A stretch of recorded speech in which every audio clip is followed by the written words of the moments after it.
over to you, Vijay, because many of us say we're fighting the same fight again and again and again. There was a conversation yesterday, will this fight ever end? Will this fight ever end? Well, first, Asad, thanks for forcing me to come to Glasgow. When I walk the streets of cities like this, Glasgow was the UK's second most important city. Beautiful buildings, beautiful streets, a gorgeous city. It had Red Clydeside in 1919, the uprising to create a Soviet in Scotland.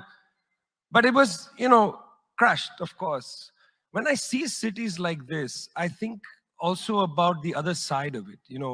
There's a phrase from Walter Benjamin, every monument of civilization is also a monument of barbarism.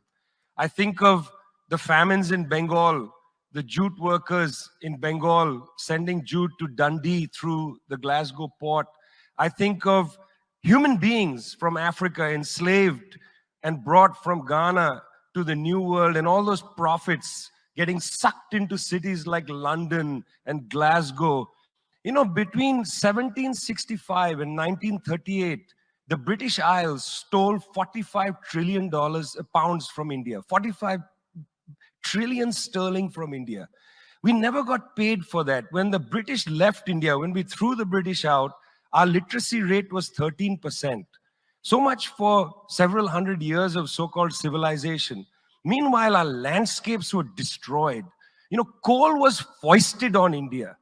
You foisted coal on us. You were the ones that came and made us coal dependent.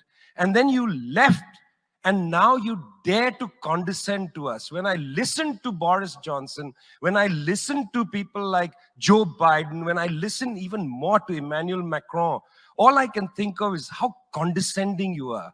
You condescended to us 400 years ago. You condescended to us 300 years ago. You condescended to us 200 years ago. You condescended to us 100 years ago. Us money, and every time you lend us money, which is our money, every time the International Monetary Fund comes to our societies and they tell us, here's the money we are giving you. No, it's our money. You give us our money back as debt, and then you lecture us about how we should live.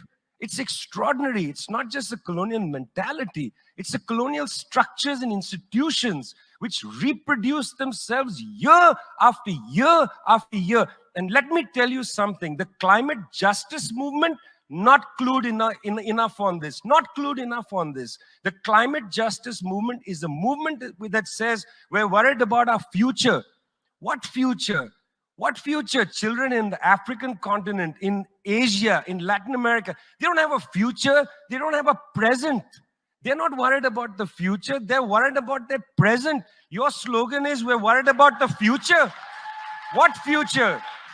That's a middle-class bourgeois Western slogan. You got to be worried about now. 2.7 billion people can't eat now. And you're telling people, reduce your consumption. How does this sound to a child who hasn't eaten in days? You got to clue into this, guys. You got to clue into this. Otherwise, this movement will have no legs in the third world. No legs. Later, I'd like to tell you about the International People's Assembly, a network of 200 political organizations that we're setting up, rooted in the global south. We want to tell you what our issues are, but are you willing to listen?